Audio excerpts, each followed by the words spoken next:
practice questions na binigay kanina or kagabi. Number 1, the major storage form of iron is ferritin. Remember, in IDE, ano yung first indication or laboratory anomaly in IDE?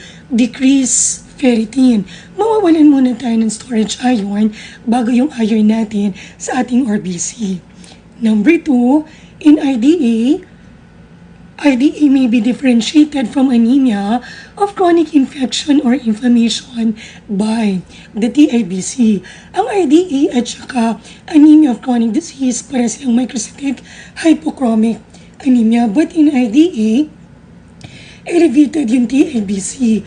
Ang TIBC is a measure of the available transferrin. In IDE, mababa ang serum iron, therefore maraming available na transferrin. Huwag kakalimutan, in IDE, depress iron but increase TIBC. Be sure to differentiate it from anemia of chronic disease. In anemia of chronic disease, depress yung iron, depress yung TIBC. Number 3, IDE is characterized by correct answer letter A, decreased iron, decreased saturation, but increased TIBC. Ang TIBC is an indirect measure of transferrin. Mababa ang serum iron, therefore maraming available na transferrin. Number 4, impaired DNA metabolism is characteristic of megaloblastic anemia. Ano po ba ang cause ng megaloblastic anemia? Vitamin B12 deficiency or folic acid deficiency. Remember, yung vitamin B12 and folic acid are needed for normal DNA synthesis, for normal maturation of the nucleus. Number 5, which of the following inclusion is only visible with the use of a supravital stain? Kapag po na-mention yung supravital staining, huwag kakalimutan yung palatandaan po natin RHH, reticulum ng retex, Heinz at saka hemoglobin H inclusion. Medtech nag-report ng Heinz sa right staining. Is this possible? Hindi. Baka nagkamali lang yung Medtech dito, baka stain precipitate lang for demonstration. Yung Heinz requires a supravital stain, for example, crystal violet. Number 6, rouleau formation of RBC is seen or is characteristic of which condition? Rouleau stock of coin arrangement of red cell, ang rouleau po plasma factor, maaaring elevated yung plasma globulin, elevated plasma fibrinogen, or presence of dextran. Huwag kakalimutan yung dextran is associated with rouleau formation, or kaya sa cord cell, presence of Wharton's jelly. Sa baby, anong pinaka-remedy natin to avoid rouleau? Winawash ang red cell bago i-test. Yung rouleau po, most characteristic of the blood of patient with multiple myeloma. Kaya nga po sa mga patient with multiple myeloma, elevated yung ESR. Nakarulo na po yung red cell nila. So magpapak na po sa sediment. Number 7, which of the following is characteristic of red blood cell aplasia? Ano po bang ibig sabihin pag sinabing pure red cell aplasia? Anemia lang po. Dito po mababa yung red cell, pero normal ang WBC, normal ang platelet. In contrast with aplastic anemia na mababa po lahat. Katulad ng aplastic anemia, ang pure red cell aplasia can be acquired or it can be congenital. Acquired pure red cell aplasia can be seen in some hemolytic anemias or in thymoma, whereas congenital pure red cell aplasia or congenital erythroid hypoplasia. Anong other name for the condition? Huwag kakalimutan, diamond, black fan anemia. Number 8, na-mention po yung polycythemia vera. Ang polycythemia vera po is panhyperplasia. Elevated po lahat ng blood cell, both sa bone marrow at saka sa peripheral blood. In polycythemia, hindi lang red cell yung elevated din po yung WBC, elevated din po yung platelets. Pero paano i-differentiate ang polycythemia vera from other types of absolute polycythemia? Siya po yung may mababang erythropoietin. Remember, ang erythropoietin, it is a renal hormone that stimulates bone marrow production of red cell. How come elevated yung red cell pero decrease ang erythropoietin? Ito po yung proof ng polycythemia vera is a myeloproliferative disorder. Ang defect po ay nasa mismong bone marrow ng patient natin. Elevated red cell, decreased erythropoietin in polycythemia vera. Number 9, I-mention po yung ET, essential thrombocythemia. Remember, in ET, the patient's platelet count is greater than 1,000 times 10 to the 9 power per liter. Remember the 2008 WHO criteria for ET, a platelet count over 450 times 10 to the 9 power per liter. Now, in ET, hindi lang po increase yung mga platelet. In ET, yung mga platelet ng patient are also functionally abnormal.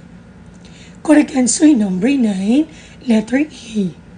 Number 10, a patient with normal hemoglobin and WBC count, persistently elevated platelet count over 1,000 times 10 to the 9 power per liter. Very abnormal considering the normal platelet count is from 150 to 400 or 150 to 450 times 10 to the 9 power per liter. Increased marrow megakaryocyte and history of frequent bleeding and clotting episode most likely has ET.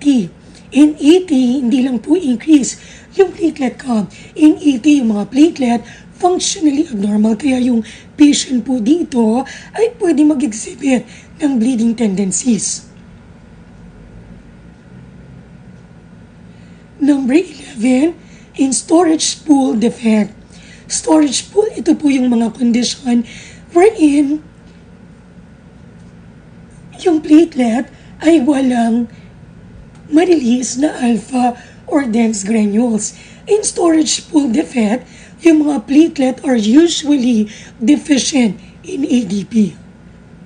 Correct answer, number 11, letter A. Number 12, abnormal platelet function assay and giant platelet best describe what condition? Bernard-Soulier. In Bernard-Soulier, yung mga platelets po walang GP1B. Ang GP1B is our platelet receptor for the von Willebrand factor needed for normal platelet addition. In Bernard-Soulier, dito rin po pwede maka-encounter ng giant platelet. And in Bernard-Soulier, depress yung patient's platelet count. Isa sa mga tests for Bernard-Soulier syndrome, we have the platelet aggregation test.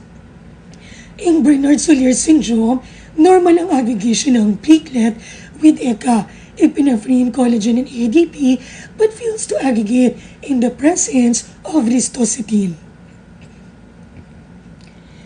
Number 13, when performing platelet aggregation test, which set of platelet aggregation result would most likely be associated with Bernard-Soulier syndrome? Take note, magkaparehas po yung result ng aggregation test in Bernard-Soulier syndrome and in von Willebrand disease. Normal ang aggregation with what agonist? ECA, epinephrine, collagen, and ADP, but fails to aggregate in the presence of what agonist? Ristocytin. So, correct answer number 13, letter B. Normal platelet aggregation to collagen, ADP, and epinephrine of normal aggregation to what agonist? Ristocytin. Number 14, which set of platelet responses would be most likely associated with Glanzmann's thrombasthenia? In Glanzmann's thrombasthenia, yung mga platelet ay walang GP2B3E complex. Remember, itong complex na ito is our platelet receptor for fibrinogen. In Glanzmann's thrombasthenia, same with Bernard-Soulier and von Willebrand disease, isa po sa mga test para dito, we have the platelet aggregation test. But in Glanzmann's thrombasthenia, opposite po yung result as with von Willebrand disease or Bernard-Soulier syndrome. In Glanzmann's thrombasthenia, normal aggregation with ristocetin. But the platelet failed to aggregate in the presence of ECA, epinephrine, collagen, and ADP. So, correct answer for number 14, letter C. Number 15. A 4-year-old child is seen in ER department with petechia platelet count of 15. Napakababa po nitong platelet count considering ang normal is 150 to 400. She has no previous history of bleeding problem. 3 weeks earlier, nagkaroon po siya ng chickenpox. The doctor advises the parents to keep the child off the playground to avoid injury and say the child will recover within 2 to 4 weeks without further treatment.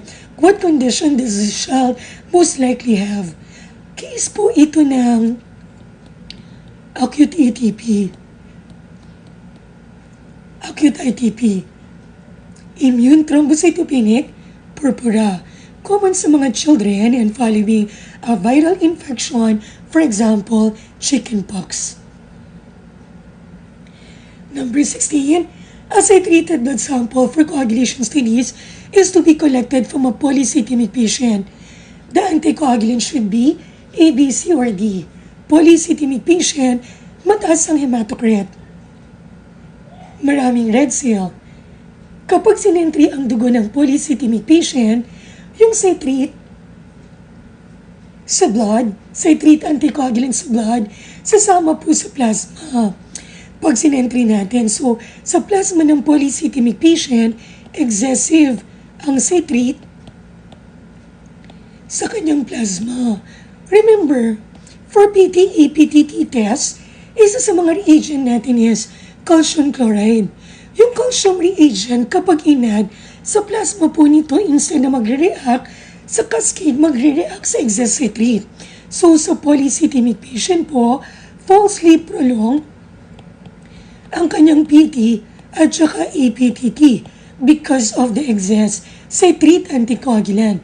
So, sa polycythemic patient, ano pong pinaka-remedy natin dito? Reduce the amount of citrate. Ulit po, polycythemic patient or yung mga patient na increase ang hematocrit, kapag yung citrated blood po ng polycythemic patient, sinentry, ang citrate po sumasama sa plasma. Polycythemic, maraming red cell, kakaunti po yung kanyang plasma. So, excessive ang citrate sa plasma ng polycythemic patient. Ngayon po, kapag nag-add tayo ng reagent, both yung PT at saka APTT, meron silang calcium chloride reagent, instead po na magre-react sa cascade, magre-react sa citrate. So, yung polycythemic patient po, falsely prolong ang kanyang PT at saka APTT. Now, ano pong pinaka-remedy para dito? Reduce the amount of citrate anticoagulant. Number 17, the best sample to determine if a sample is, or the best test to determine if a sample is contaminated with heparin. Common po ito sa mga sample from an intravenous catheter for coagulation test. Never flush with heparin. Flush with saline instead. But if ever elevated yung APTT sa blood taken from an IV catheter, assuming walang ibang option, i-assume na heparin contaminant to verify, pwede po tayong mag-perform ng thrombin time. If ever prolong yung thrombin time, pwede pong initialize with heparinase or Hebzyme. Correct answer, number 17, letter B. Number 18, huwag po malilito. Ngayon naman po, ang gamit ng heparin dito, an anticoagulant drug. What is the test used to monitor heparin therapy? Up to now, according to the College of American Pathologists, most sensitive test for monitoring a patient receiving heparin therapy is APTT. So, correct answer number 18, letter B. Number 19, which of the following is a preferred method to monitor heparin therapy at the point of care test? Pag sinabi pong point of care, near the patient care. Point of care test, synonym po ito sa bedside monitoring. Kanina po na-mention natin, most sensitive test for monitoring a patient receiving heparin therapy ay APTT. Pero, ang tanong po ngayon ay point of care test. So, ano pong appropriate test for point of care monitoring of a patient receiving heparin deactivated clotting time? So, correct answer number 19, letter B. Number 20, the APTT result are not elevated in a patient receiving heparin. Which of the following factor may be associated with the lack of response to heparin therapy in this patient? Correct answer number 20, letter B, antithrombin deficiency.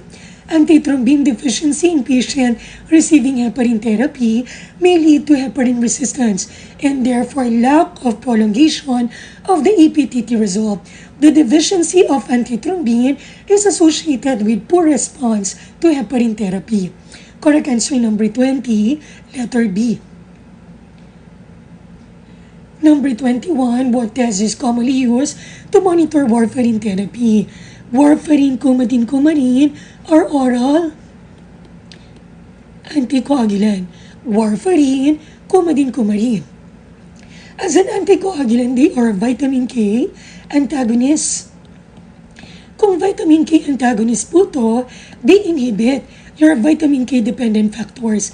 Factors 2, 7, 9 at saka 10, as well as protein C and S. So, sa patient receiving warfarin, coumadin, parehas pong prolong ang kanilang PT at saka APTT. Remember, bakit both? Kasi ang factor 7 po ay extrinsic so PT, ang 9 intrinsic so APTT. Ang 2 at saka 10 common, so prolong PT, prolong APTT. But what is the test to monitor a patient receiving an oral anticoagulant? PT, bakit po? Kasi dito po sa apat na na-mention ko, ang coag factor na may pinakamaikling half-life ay si factor 7. And between PT and APTT, what test is sensitive to factor 7 PT? And to standardize the PT report of patient receiving oral anticoagulant, instead na in seconds, so ang PT po should be reported in INR or International Normalized Ratio. Number 22, eccarine clotting time may be used to monitor Hirudin therapy. Hirudin is derived from leeches. Number 23, a 25-year-old OB patient at 35-week gestation is admitted through the ER. She has a bleeding in genitourinary tract and there are visible petechial ecchymosis. The following laboratory results are obtained. Decreased platelet count, prolonged PT, prolonged APTT, decreased fibrinogen, prolonged thrombin time, positive for the D-dimer. Remember, the D-dimer test is most specific test for DIC. Positive for FDP or FSP, fibrinogen degradation product, or fibrinogen split product, decreased antithrombin, and sa peripheral blood film, pwede po tayong makakita ng mga fragmented red cell schizocyte. Ito pong mga result nito are indicative of DIC. Depressed platelet because there is increased destruction of platelet because of mass consumption of platelet. Depressed yung mga coag factor. Overactivated, they are consumed para ma-form yung fibrin clot. So 23, correct answer B. Number 24, patient result are as follows. Yung PT is prolonged, considering a normal is 11 to 13 or 11 to 14 seconds. Ang APTT is prolonged. The D-dimer test is increased.